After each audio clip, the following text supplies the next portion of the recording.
Selamat pagi Ibu. Pagi. Assalamualaikum warahmatullahi wabarakatuh. Waalaikumsalam. Gimana kabar Ibu? Alhamdulillah baik. Mohon izin ini saya ingin meminta waktu sebentar untuk mewawancara Ibu terkait dengan kondisi di mana seorang pemimpin mengambil suatu keputusan yang ada di 5 etika atau nilai kebajikan ya yang bertentangan. Nah, dalam Ibu kan udah memimpin di sekolah ini berapa tahun? 3 tahunan ya?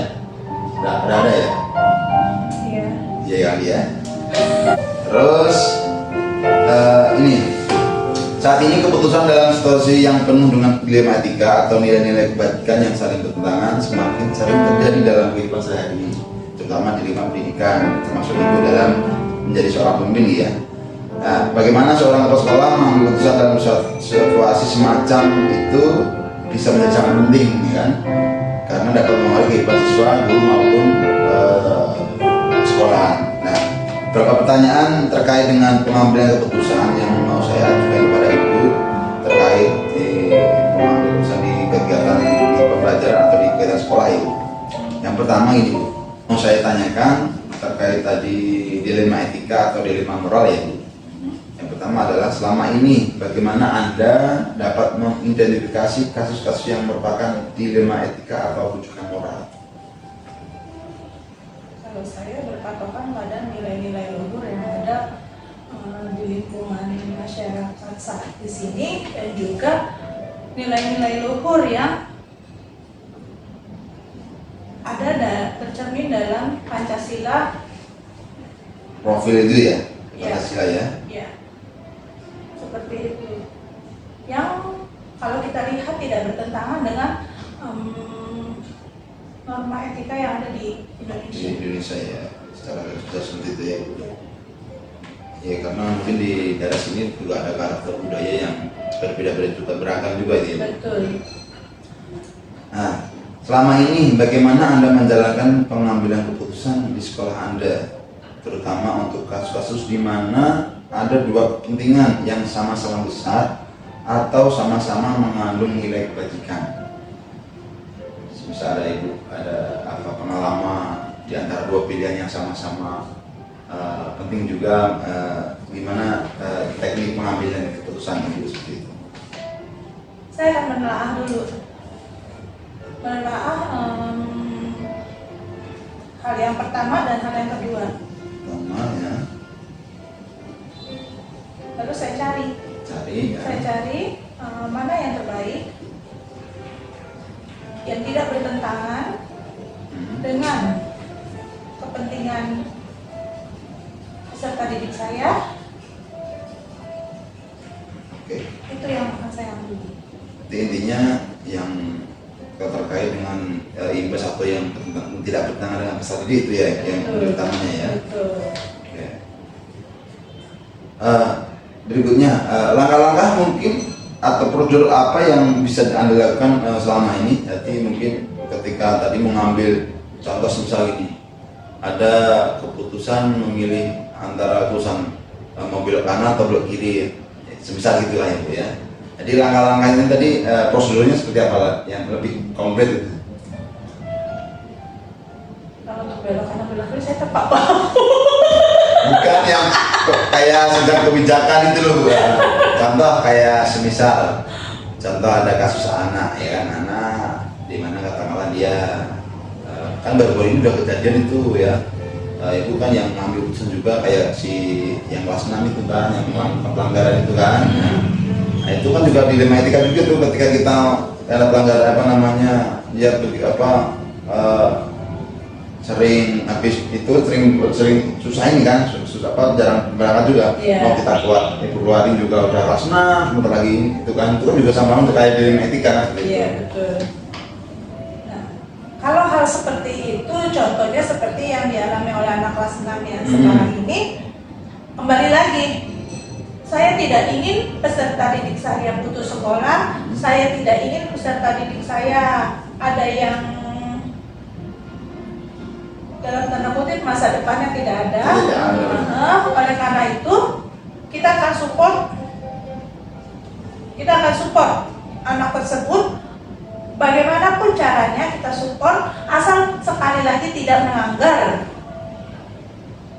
norma ya. norma-norma Kalau udah norma udah beda lagi. kesusilaan, norma-norma ya kode etik kita lah, Pada seperti itu, itu. seperti ya, Pak. Oke. Nah, selama ini, selama Ibu menjadi kepala sekolah, menjadi kepala sekolah ya, dalam pengambilan keputusan, adakah tantangan-tantangan yang ada seperti itu? Jadi ketika memilih salah satu pilihan, ada tantangan nggak itu? Di dalam kasus-kasus dilema etika tadi? Pastinya ada. Pastinya ada ya. Karena walaupun kepala kita sama hitam, tapi tidak, pemikiran kita beda-beda. Setiap kali kita mengajukan suatu kebijakan, kita memutuskan suatu hal, itu pasti ada pihak-pihak yang tidak suka, tidak terima. Oleh karena itulah, kalau terjadi hal-hal seperti itu, yang biasanya saya lakukan adalah saya panggil orang tersebut. Kalau misalkan dia bilang ke saya nggak suka begini.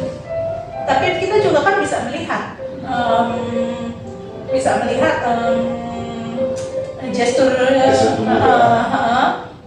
orang tersebut suka atau tidak sukanya. Nah, kita bisa baca seperti itu, body language-nya dia seperti apa. Nah, baru kita ajak bicara baik-baik, kita beri masukan-masukan bahwa keputusan hari ini begini loh, ini baik buruknya seperti ini loh. Kalau kita ambil keputusan yang ini begini loh, sehingga orang tersebut mungkin lebih menyadari bahwa ini adalah yang terbaik untuk sekolah kita. Berarti intinya yang kalau saya tangkap itu komunikasinya. Betul, jangan sampai ada miscommunication miskomunikasi antara kita dengan semua orang itu. Stakeholder di sekolah seperti itu ya. Dan juga masyarakat, karena orang tua berperan penting juga dalam kelangsungan sekolah. Berikutnya Ibu, ini tinggal beberapa pertanyaan lagi, nggak butuh banyak waktu lama ya. Yang berikutnya, apakah Ibu memiliki sebuah tata cara atau cara tertentu dalam sebuah penyelesaian kasus? Semisal ada kasus dilema etika di sekolahan, tapi ada target yang tadi semisal itu waktu target ya, maksudnya dilema etika itu keputusan itu nggak bisa serta-merta langsung diambil, tapi butuh proses. Adakah seperti itu mungkin membuat jadwal? Hari ini harus counseling dulu sama si pihak kayak pencari dan sebagainya seperti itu. Betul, harus. Kita harus punya tata caranya, karena segala sesuatunya harus kita rencanakan.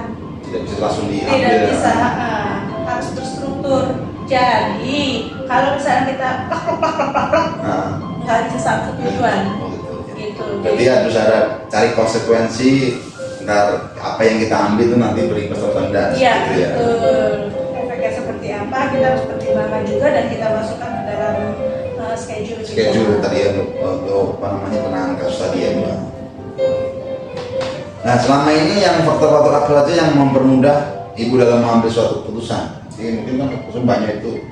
Saya yakin Ibu kan ngurusi anak buah, ngurusi stadidik juga kan, ngurusi keuangan manajemen sekolahan. Nah, mestinya ada beberapa faktor yang bisa mendukung Ibu untuk mengambil keputusan yang tepat lah gitu lah, seperti itu. Sehingga kita punya stakeholder yang baik, yang hebat-hebat. Kita juga punya rekan-rekan yang baik. Atasan kita juga seperti pengawas dan kasatlah juga baik, dan bersedia kapan saja kita mintain bantuan atau bimbingan atau masukan, sehingga ya itu kita lebih memudahkan kita untuk mengambil suatu keputusan. Karena mungkin habitat yang bagus Betul. bisa ketika berpikir bisa lebih jernih gitu ya. Ketika ada tekanan dari kanan kiri itu Betul. bisa mencari solusi secara bersama-sama. Oke Ibu, mungkin itu dari beberapa pertanyaan saya ini. Jadi tadi yang bisa saya simpulkan apa yang Ibu sampaikan, intinya adalah pengambil keputusan itu tujuan akhir adalah strategi tadi ya. Nah, yang tadi kan ada contoh tadi, jadi semua Begitu Ibu Ana, terima kasih atas waktunya. Semoga apa yang Ibu sampaikan pada kami, pada saya, pada Pak Agus saya untuk pengembangan karir atau pengembangan intelektual saya. Seperti itu Ibu. Terima kasih atas waktunya. Sama-sama. Terima kasih. Assalamualaikum warahmatullahi wabarakatuh. Waalaikumsalam warahmatullahi wabarakatuh.